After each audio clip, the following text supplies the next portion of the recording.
वज़ीर-ए-आज़म नरेंद्र मोदी आज सुबह नई दिल्ली में वाक़ विज्ञान भवन में सेंट्रल विजिलेंस कमीशन के विजिलेंस बेदारी हफ्ते के मौके पर मुनक़िदा प्रोग्राम से करेंगे खिताब।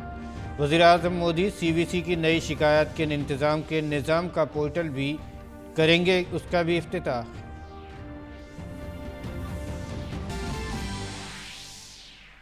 सदर जमहूरिया द्रौपदी मुर्मू अपने शुमाल मशरक़ी दौरे के दूसरे रोज़ आज कोहिमा जंगी यादगार पर पेश करेंगी खिराज अक़ीदत। आइज़ोल में मिज़ोरम यूनिवर्सिटी की तक़सीम असनाद तक़रीब में भी होंगे शामिल। तालीम से मुतालिक मनसूबों का करेंगे इफ्तिताह।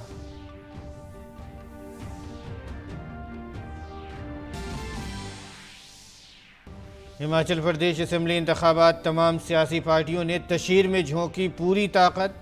वज़ीर दिफ़ा और BJP के सीनियर रहनुमा राजनाथ सिंह की आज रियासत में इंतख़ाबी रैलियाँ। वहीं कांग्रेस और आम आदमी पार्टी ने भी वोटरों को राग़िब करने के लिए लगाया एड़ी चोटी का जोर। महाराष्ट्र में अंधेरी ईस्ट में, बिहार में मोकामा और गोपालगंज, उत्तर प्रदेश में गोला गोकर्णनाथ और उड़ीसा में धामनगर इंतख़ाबी हलक़े समेत 6 रियासतों की 7 असम्बली सीटों पर ज़िमनी इंतख़ाबात के लिए वोटिंग जारी। इतवार को होगी वोटों की गिनती।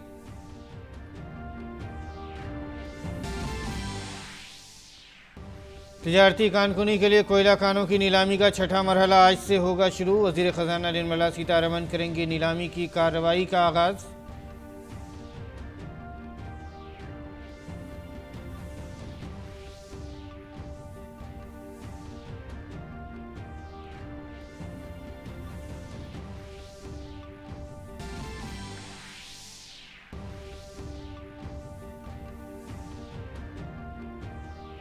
तजारती कानकुनी के लिए कोयला खानों की नीलामी का छठा मरहला आज से होगा शुरू। वज़ीर ख़ज़ाना निर्मला सीतारमन करेंगी नीलामी की कार्रवाई का आगाज़। 2 मरहलों की शफ़ाफ़ अमल के ज़रिए होगी ऑनलाइन नीलामी। शुमाली कोरिया ने आज अलसुबह एक मरतबा फिर मुतअद्दिद बैलिस्टिक मिसाइल दागे। एक मिसाइल जापान की जानिब गई। शुमाली कोरिया ने कल ही दागे थे 23 मिसाइल, जिसमें एक मिसाइल जनूबी कोरिया के साहिल के पास गिरा था। और T20 आलमी कप के दिलचस्प मुकाबले में भारत ने बांग्लादेश को 5 रनों से दी शिकस्त। भारत ने सेमीफाइनल की जानिब मजबूती से बढ़ाए कदम। विराट कोहली ने फिर खेली शानदार इनिंग्स। T20 आलमी कप की तारीख में सबसे ज़्यादा रन बनाने वाले बल्लेबाज बने कोहली।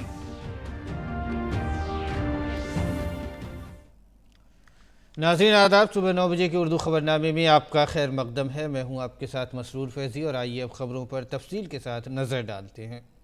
वज़ीर-ए-आज़म नरेंद्र मोदी आज विजिलेंस बेदारी हफ्ते के मौके पर एक प्रोग्राम से खिताब करेंगे। दिल्ली के विज्ञान भवन में होने वाले इस प्रोग्राम के दौरान वज़ीर-ए-आज़म मोदी सेंट्रल विजिलेंस कमीशन यानी CVC के नए शिकायती निज़ाम के पोर्टल का भी आगाज़ करेंगे। ये पोर्टल शहरियों को उनकी शिकायत के बारे में बाकायदा अपडेट के ज़रिए शुरू से आखिर तक मालूमात फराहम करेगा। ख्याल रहे कि विजिलेंस बेदारी हफ्ता 31 अक्टूबर से 6 नवंबर तक मनाया जा रहा है। इस बार का मौजू एक तरक्की याफ्ता मुल्क के लिए बदउनवानी से पाक भारत है। सदर जमहूरिया द्रौपदी मुर्मू अपने शुमाल मशरक़ी दौरे के दूसरे दिन आज कोहिमा जंगी यादगार पर खिराज अक़ीदत पेश करेंगी। उसके बाद वो किगवीमा गाँव में का भी दौरा करेंगी। गाँव में वो ग्रामीण परिषद और सेल्फ हेल्प ग्रुपों के अरकान से बातचीत करेंगी। उसके बाद सदर जमहूरिया आइज़ोल में मिज़ोरम यूनिवर्सिटी की 17वीं कॉन्वोकेशन तकरीब में शिरकत करेंगी। वो मिज़ोरम में तालीम से मुताल्लिक़ मुख्तलिफ़ मनसूबों का इफ्तिताह भी करेंगी। सदर जमहूरिया आज शाम आइज़ोल में वाक़ राजभवन में अपने एजाज़ में होने वाले शहरी इस्तक़बालिया प्रोग्राम में शामिल होंगी। इससे कबल कल सदर जमहूरिया द्रौपदी मुर्मू ने नागालैंड को कई तरक्याती मनसूबों की सौगात दी। उन्होंने कोहिमा में मुनक़िदा तकरीब के दौरान रियासत में तालीम, सड़क और माली शोबे से मुतालिक मनसूबों का वर्चुअल तरीके से इफ्तिताह किया और संग बुनियाद भी रखा। सदर जमहूरिया मुर्मू ने नागालैंड हुकूमत की जानिब से मुनक़िदा इस्तक़बालिया तकरीब से भी खिताब किया। उन्होंने कहा कि मरकज़ी हुकूमत की act east policy north east की हमा जहत तरक्की पर तवज्जो मरकूज़ करती है।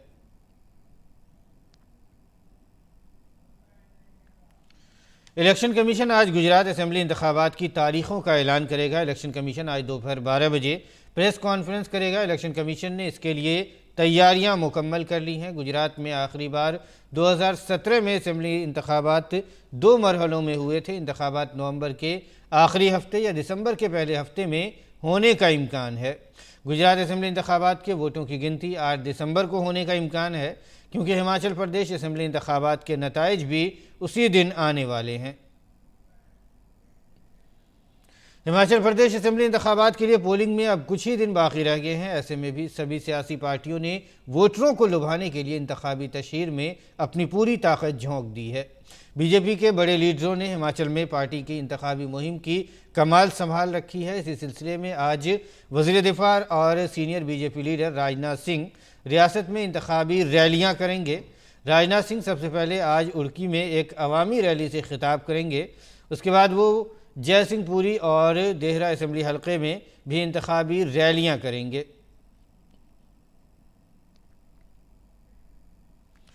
हिमाचल प्रदेश असेंबली इंतखाबात की तारीखों के ऐलान के साथ ही सियासी दर्जे हरारत में भी इजाफा हो गया है।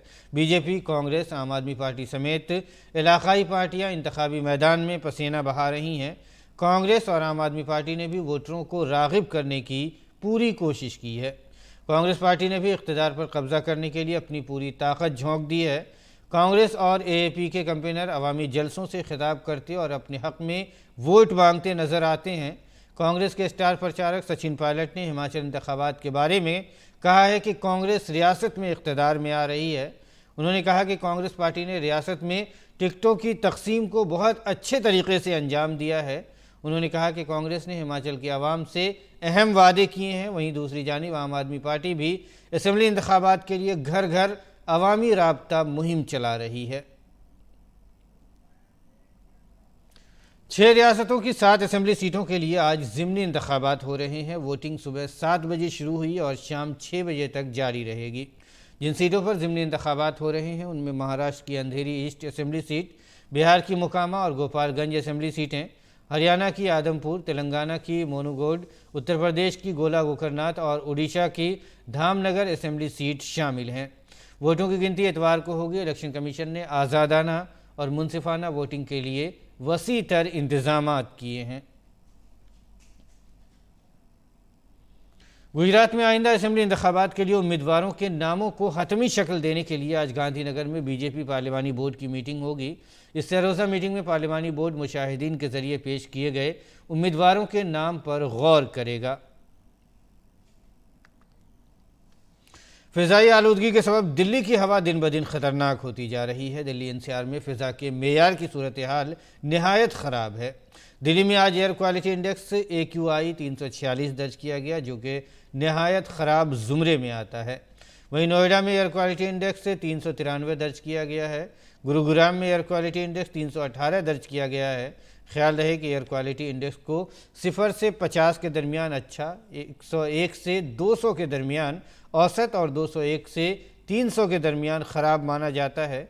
वहीं 301 से 400 के दरमियान एयर क्वालिटी इंडेक्स को नहायत ख़राब और 401 से 500 के दरमियान उसे नहायत नुकसानदेह माना जाता है। बढ़ती आलूदगी के सबब सुबह और शाम के वक्त लोगों को सांस लेने में मुश्किल हो रही है।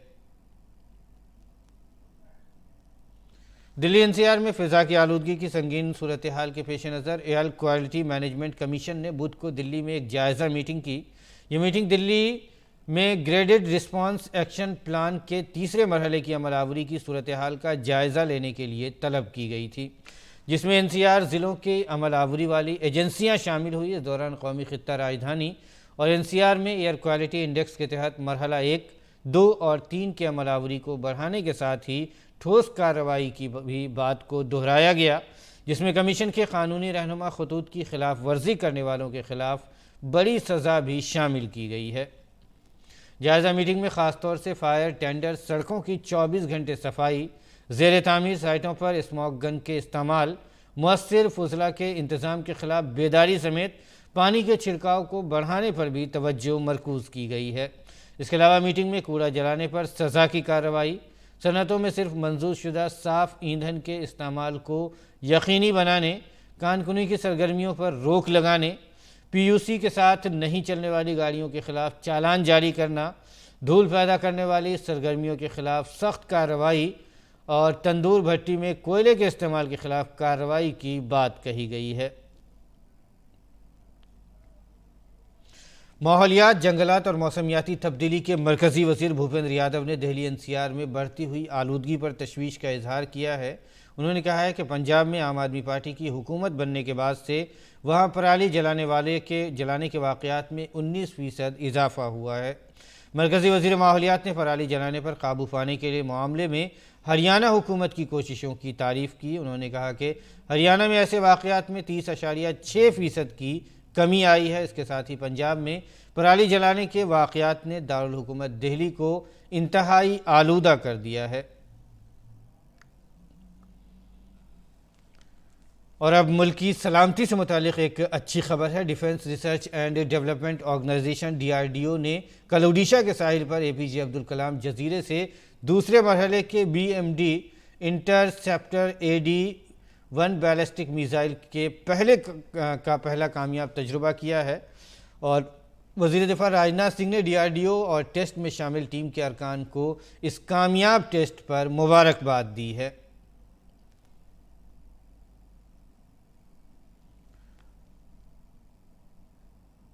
और अगली खबर पर नज़र डालते हैं। NCC के यौम जमहूरिया कैंप 2023 के लिए इंतखाब का अमल शुरू हो चुका है।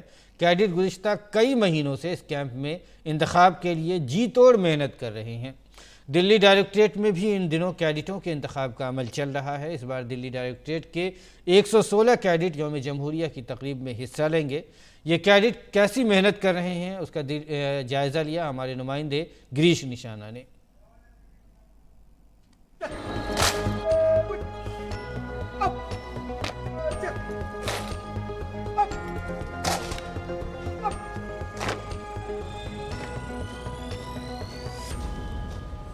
गणतंत्र दिवस यानी कि 26 जनवरी में भले ही अभी 3 महीने का करीब समय बचा है, लेकिन उसकी तैयारियां जोरों पर हैं। दिल्ली में NCC के दिल्ली निदेशालय की तैयारियां जोरों पर हैं। रिपब्लिक डे को लेकर के दिल्ली निदेशालय की तैयारी अच्छी तरीके से चल रही है, जिसमें हम लोगों ने बच्चों को ड्रिल, कल्चरल और सभी तरीके के ट्रेनिंग दी है।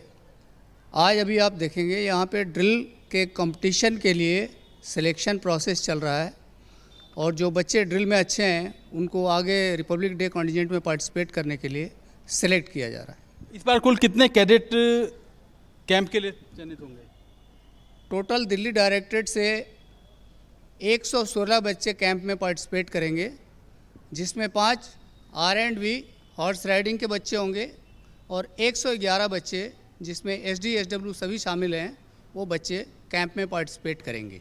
कुछ कैडेट भी हमारे साथ हैं, बात करते हैं कैसा लग रहा है उनको। रिपब्लिक डे कैंप के लिए सिलेक्शन हो रहा है, क्या कहेंगे आप? सर यहाँ पर ज़ोरों शोर से प्रैक्टिस हो रही है। हमें DI आते हैं, हमें ट्रेनिंग देते हैं। गार्ड की अलग चलती है, ड्रिल की अलग चलती है, जिसके मतलब जिनकी जो गलतियाँ होती हैं वो सिलेक्शन प्रोसेस में बताई जाती हैं। काफ़ी खुशी हो रही है कि इतने बड़े इवेंट में हमें पार्ट लेने का मौका मिल रहा है। हमारे रोज़ सिलेक्शन होता है और काफ़ी मेहनत चल रही है। सारे PI स्टाफ हमें काफ़ी अच्छे से सिखाते हैं और हर रोज़ इम्प्रूव करते हैं हम अपने आप को, ताकि हम बेस्ट दिल्ली को रिप्रेजेंट करें। मुझे बहुत खुशी हो रही है कि मैं दिल्ली डायरेक्टरेट की अब तक की टीम में हूँ। हम कुछ हज़ार बच्चों ने सिलेक्शन दिए हैं, जो कि 5 कैंप्स में सेलेक्ट होके कुछ ये बच्चे बचे हैं, कुछ 100 के आसपास, जिनको हर कैंप में बहुत कुछ सीखने को मिलता है। मैं बहुत ज़्यादा खुश और गर्व महसूस कर रहा हूँ, क्योंकि मैं उस कर्तव्य पथ पे चलूँगा जिस पे हमारे परमवीर, हमारे योद्धा चलते हैं। जैसे कि फ़ौज में कहावत है कि army is a life less ordinary, तो मैं ये बोल सकता हूँ कि sir we are here getting prepared to live a life less ordinary. Cadet काफ़ी उत्साहित हैं रिपब्लिक डे कैंप के चयन को लेकर, क्योंकि अब इनको काफ़ी ऐसे कैडेट होंगे जिन्हें मौका मिलेगा कर्तव्य पथ पर चलने का। कैमरामैन कुमार दत्ता और श्रीनिवास के साथ गिरीश निशाना, DD न्यूज़, दिल्ली। मरकज़ी वज़ीर डॉक्टर जितेंद्र सिंह ने नवंबर में पेंशनरों के लिए डिजिटल लाइफ सर्टिफिकेट जमा कराने और चेहरे की तस्दीक करने वाली ऐप का इस्तेमाल करने के लिए मुल्क गिर मुहिम का ऐलान किया है। डॉक्टर सिंह ने कहा कि पेंशनरों को जिस्मानी तौर पर अपने लाइफ सर्टिफिकेट जमा कराने के लिए पेंशन डिसबर्सिंग अथॉरिटी के सामने पेश होना पड़ता था, जो ख़ास तौर पर बूढ़े, बीमार और कमज़ोर पेंशनरों के लिए तकलीफ था। जितेंद्र सिंह ने कहा कि मरकज़ी हुकूमत पेंशनरों की ज़िंदगी को आसान बनाने के लिए डिजिटल लाइफ सर्टिफिकेट के इस्तेमाल को बड़े पैमाने पर फ़रोग़ दे रही है। टेली मवासलात के महकमे के रिटायर्ड मुलाजिम की अनोखी पहल लोगों के घरों का पता बता रही है। दरअसल महकमे के एक रिटायर्ड मुलाजिम चंद्रभान को सर्विस के दौरान घरों पर प्लॉट नंबर न लिखे जाने की वजह से मेल देने में काफ़ी परेशानियों का सामना करना पड़ा। जयपुर में इस मसले को हल करने के लिए चंद्रभान पिछले 30 सालों से लोगों को अपने घर का प्लॉट नंबर लिखवाने की तरगीब दे रहे हैं।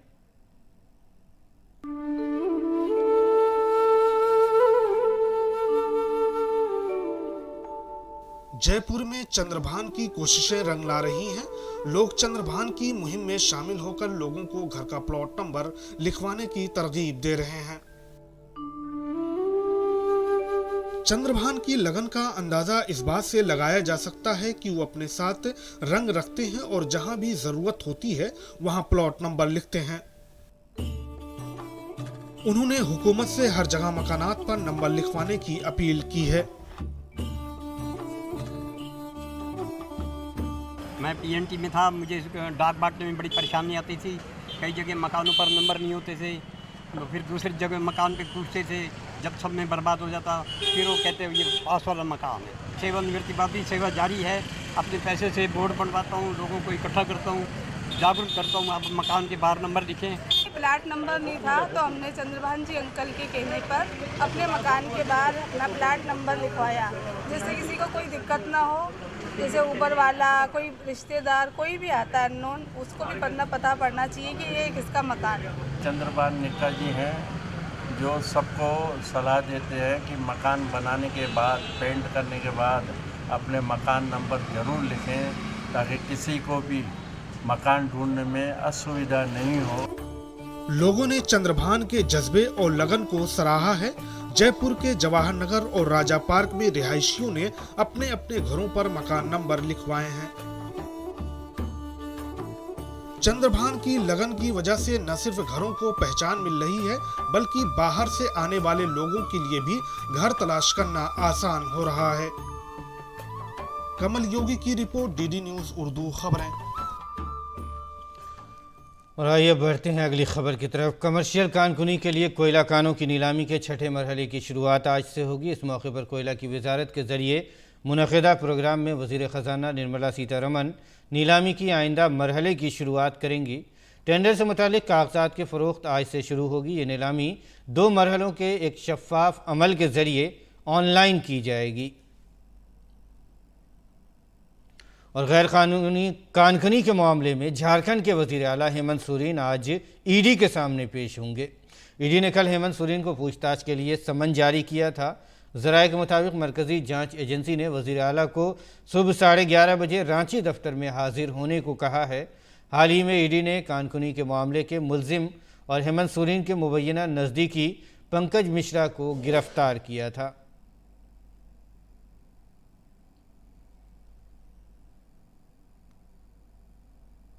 और आइए अब आलमी ख़बरों पर नज़र डालते हैं। शुमाली कोरिया ने आज अलग सुबह कई मिसाइल दागे हैं, जिनमें से एक जापान की जानिब फायर किया गया। मिसाइल की वजह से जापान के वस्ती और शुमाली इलाकों में महफूज मकाम पर पनाह लेने का अलर्ट जारी कर दिया गया है। शुमाली कोरिया ने गुज़िश्ता रोज़ एक ही दिन में 23 मिसाइल फायर किए हैं, जिनमें से एक जनूबी कोरिया के साहिल पर गिरा। शुमाली जापान के मियागी, यामागाता और निगाता के रिहायशियों के लिए आज घर में रहने का अलर्ट जारी किया गया है। वार्निंग में पहले कहा गया था कि ये मिसाइल जापान के ऊपर से गुजरेगा, लेकिन बाद में वजारत दिफा ने इसकी तरदीद कर दी। जापान के कोस्ट गार्ड ने कहा है कि मिसाइल जापान से 1100 किलोमीटर के फासले पर बहरुल काहिल में गिरा। पहले मिसाइल लॉन्च के बाद जनूबी कोरिया और जापान के कोस्ट गार्ड ने दूसरे और फिर जापान के कोस्ट गार्ड ने तीसरे मुमकिन लॉन्च की इत्तला दी। यूक्रेन के सदर व्लादिमीर ज़ेलेंस्की ने कल कहा है कि एक रूसी तैयारे ने 2 क्रूज मिसाइल दागे हैं जो बहर अस्वद की राहदारी के ऊपर से परवाज कर रहे थे। बहर अस्वद की ये राहदारी यूक्रेन को अनाज की बरामदात के लिए इस्तेमाल की जा रही है। अपने वीडियो खिताब में ज़ेलेंस्की ने यह भी कहा कि रूस तकरीबन रोज़ाना बहर असवद की राहदारियों पर मिसाइल दाग रहा है, जिससे यूक्रेन की खुराक की बरामदात को ख़तरा है। वहीं दूसरी जानिब अक़वाम मुत्तहिदा की सलामती कौंसिल में रूस की जानिब से यूक्रेन और अमरीका की जानिब से बायोलॉजिकल असलहों के इस्तेमाल के दावों को धचका लगा है। सलामती कौंसिल में इंक्वायरी कमीशन के क़याम का मुतालबा करने वाली करारदाद पर वोटिंग में सिर्फ चीन ने रूस के हक़ में वोट दिया।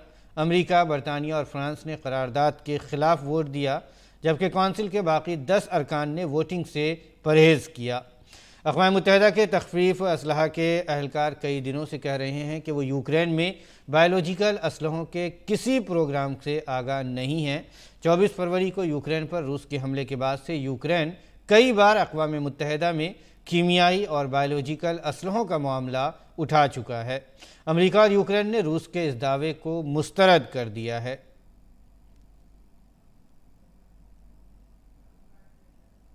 इथोपिया के जद्दोजहद करने वाले ग्रुपों ने बाज़ाब्ता तौर पर 2 साल से जारी दुश्मनी ख़त्म करने का इत्तफ़ाक़ किया है। अफ्रीकी यूनियन के खुसूसी एलची ने यह इत्तला दी है। इथोपिया की हुकूमत और टिगरे हुक्काम ने अमन व अमान की बहाली, खिदमात की बहाली और बिला रुकावट इंसानी इमदाद के साथ मुनज़्ज़म, हमवार और मरबूत तख़फ़ीफ़ असलहे पर इत्तफ़ाक़ किया है। अहम बात यह है कि अफ्रीकी यूनियन की क़यादत में होने वाली बातचीत में तनाज़ात को ख़त्म करने पर ज़ोर दिया गया। अक़वाम मुत्तहिदा ने इथोपिया में जद्दोजहद करने वाले ग्रुपों के दरमियान तय पाने वाले अमन मुआहदे का खैर मकदम किया है। अक़वाम मुत्तहिदा के तर्जुमान स्टीफ़न डुजार्क ने कहा है कि इससे आम शहरियों को राहत मिलेगी। अमरीका ने इथोपिया की हुकूमत और टिगरे फोर्सेस के दरमियान अमन के मुआहदे का भी खैर मकदम किया है। अमरीकी महकमा ख़ारजा के तर्जुमान नेड प्राइस ने कहा कि अमरीका अमन मुआहदों को आगे बढ़ाने के लिए काम जारी रखेगा। और ब्राज़ील के सदर जेर बोल्सोनारो के हज़ारों हामियों ने फ़ौज पर जोर दिया है कि वो उन्हें इक़्तिदार में रखने के लिए मुदाखलत करे। बोल्सोनारो के हामी कल बारिश के बावजूद रियो डी जेनेरियो में ईस्टर्न मिलिट्री कमांड के हेडक्वार्टर के बाहर जमा हुए। हाथों में कौमी परचम थामे लोगों ने कौमी तराना गाया और बोल्सोनारो की हिमायत में नारे लगाए। दरियासना बोल्सोनारो ने इक़्तिदार की मुंतकिली की ख्वाहिश का इजहार किया है। उन्हें 2 रोज़ कबल सदारती इंतखाबात में बाएँ बाजू के रहनुमा लोला डासोल्वा के हाथों शिकस्त का सामना करना पड़ा था। इलेक्टोरल अथॉरिटी ने इंतखाबी नताइज का ऐलान इतवार को किया, जिसमें लोला डासोल्वा को 50.9% और बोल्सोनारो को 49.1% वोट मिले हैं।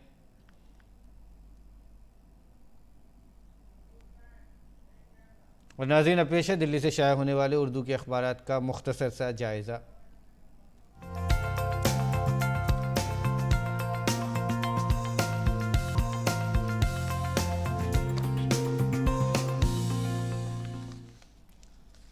अखबारात के जायज़े में सबसे पहले बात करते हैं रोज़नामा राष्ट्रीय सहारा की अहम सुर्खियों की। पहली अहम सुर्खी है, गैर यकीनी सूरत हाल के बावजूद हिंदुस्तान की मईशत की बुनियाद मजबूत है। बेंगलुरु में कर्नाटक ग्लोबल इन्वेस्टर समिट 2022 के इफ्तिताह के मौके पर वज़ीर आज़म मोदी ने ये बातें कही है। वज़ीर आज़म ने कहा है कि आलमी गैर यकीनी सूरत हाल के बावजूद हिंदुस्तान की बुनियादी मईशत जो है हिंदुस्तान की वो मजबूत है। आगे बढ़ते हैं, दूसरी अहम खबर हम दिखा देते हैं। काबीना ने कई अहम फैसले किए हैं, जिनमें खाद के लिए 51,875 करोड़ रुपए मंजूर किए हैं। ग्रीन फील्ड होलोंगी एयरपोर्ट का नाम तब्दील करके डोनी पोलो एयरपोर्ट रखने को भी काबीना ने मंजूरी दी है। डेनमार्क के साथ पानी के इंतज़ाम का मुआहदा भी हुआ है, इसको भी अखबार ने जगह दी है। आगे बढ़ते हैं, एक और ख़बर हम आपको दिखा देते हैं। कौमी राजधानी दिल्ली को शानदार शहर बनाना है। झुग्गी वालों को फ्लैट्स देते हुए वज़ीर आज़म मोदी ने ये ऐलान किया है। वज़ीर आज़म ने कल फ्लैट्स की चाबियां लोगों को दी और इस मौके पर उन्होंने कहा कि कौमी राजधानी को बेहतर शहर बनाना है। आगे बढ़ते हैं, एक और ख़बर हम आपको दिखाते हैं। कांग्रेस डूबता हुआ जहाज़ है जिसका कोई मुस्तकबिल नहीं है। 2024 के लोकसभा इंतखाबात के बाद हिंदुस्तानी सियासत से बाहर हो जाएगी। ये कहना है मरकज़ी वज़ीर दाखिला अमित शाह का। उन्होंने कहा है कि कांग्रेस का कोई सियासी मुस्तकबिल नहीं है और 2024 इंतखाबात के बाद कांग्रेस पूरी तरह से सियासत से गायब हो जाएगी, बाहर हो जाएगी। आगे बढ़ते हैं। रोज़नामा सहाफ़त की अगर अहम ख़बरों की बात करें तो पहली अहम खबर है राजस्थान में कांग्रेस एक बार फिर खौफ व हरास, कांग्रेस में और खलबली मच गई है। वज़ीर-ए-आज़म मोदी ने जिस तरह अशोक गहलोत की तारीफ़ की है, किसी को भी इस मामले को हल्के में नहीं लेना चाहिए, ये कहना है सचिन पायलट का। वहीं जवाब में अशोक गहलोत ने कहा है कि नज़्म व ज़ब्त बरकरार रखें, बयानबाजी से गुरेज करें। अगली खबर हम आपको दिखा देते हैं। सहाफ़त की आलमी सफ़े की सुर्खी है फ़िलिस्तीन को मुकम्मल रियासत का दर्जा देने के लिए बुलाया जाएगा अक़वाम मुत्तहिदा का इजलास। 3 बरसों बाद मुनक़िद अरब लीग के रहनुमाओं के इजलास में इलाक़ाई और बैनुल अक़वामी तनाज़ुर में बढ़ती हुई कशीदगी और बहरानों पर गुफ्तगू हुई है। एक और आलमी ख़बर हम आपको दिखा देते हैं। अफ़गानिस्तान में यकतरफ़ा कार्रवाई का मुतबादिल बरकरार है। तालिबान की क़यादत वाले इस्लामी इमारात को दुनिया का एतमाद जीतना होगा, ये कहना है नेड प्राइस का, जो कि वाशिंगटन के अमेरिका का कहना है कि अमेरिका जो है इस मामले में तालिबान की क़यादत वाले इस्लामी इमारत को दुनिया का एतमाद जीतने की ज़रूरत है। तो नाज़रीन, ये था दिल्ली से शाया होने वाले उर्दू के अखबारात का मुख्तसर सा जायज़ा। और आइए अब खेल की ख़बरों पर नज़र डालते हैं। भारत ने T20 क्रिकेट वर्ल्ड कप के सेमीफ़ाइनल की जानिब मजबूत पेशकदमी की है। गुज़िश्ता रोज़ खेले गए इंतहाई सनसनीखेज़ मुकाबले में भारत ने बांग्लादेश को 5 रन से शिकस्त दी है। बांग्लादेश को जीत के लिए आखिरी ओवर में 20 रन दरकार थे। अर्शदीप सिंह ने इनिंग्स का आखिरी ओवर फेंका और भारत को जीत दिलाने में कामयाब रहे। बारिश से मुतासरा इस मैच में बांग्लादेश को 16 ओवर्स में 151 रन का हदफ मिला, जिसके जवाब में बांग्लादेश की टीम 16 ओवर्स में 6 विकेटों पर 145 रन ही बना सकी। 64 रन की इनिंग्स खेलने वाले विराट कोहली को मैन ऑफ द मैच करार दिया गया है। विराट कोहली ने T20 वर्ल्ड कप में अब तक सबसे ज़्यादा रन बनाने का रिकॉर्ड भी अपने नाम कर लिया है। और T20 आलमी कप अब सेमीफाइनल की जानिब बढ़ रहा। आज पाकिस्तान और जनूबी अफ्रीका के दरमियान अहम मुकाबला होगा। ये मैच मेड इन सिडनी के ग्राउंड पर खेला जाएगा। इस मैच के नतीजे पर सेमीफाइनल की तस्वीर मुनहसिर है। हालांकि भारत और जिम्बाब्वे से शिकस्त के बाद पाकिस्तान के आखिरी 4 में पहुंचने के इम्कानात कम हो गए हैं।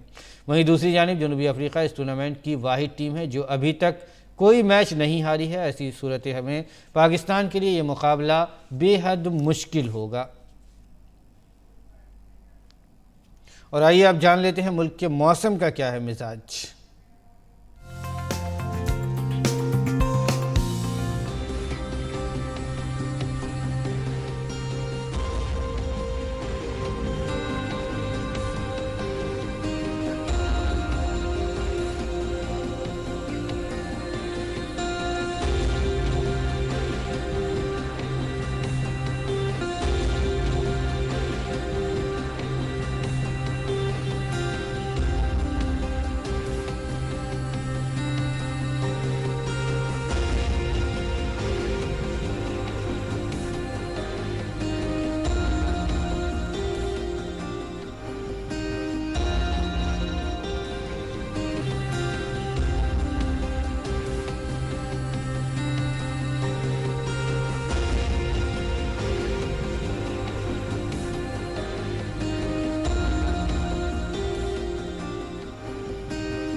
और मौसम की मालूमात के साथ ही नाज़रीन बुलेटिन इख्तिताम को पहुँचता है। फ़िलहाल इजाज़त दीजिए। आदाब।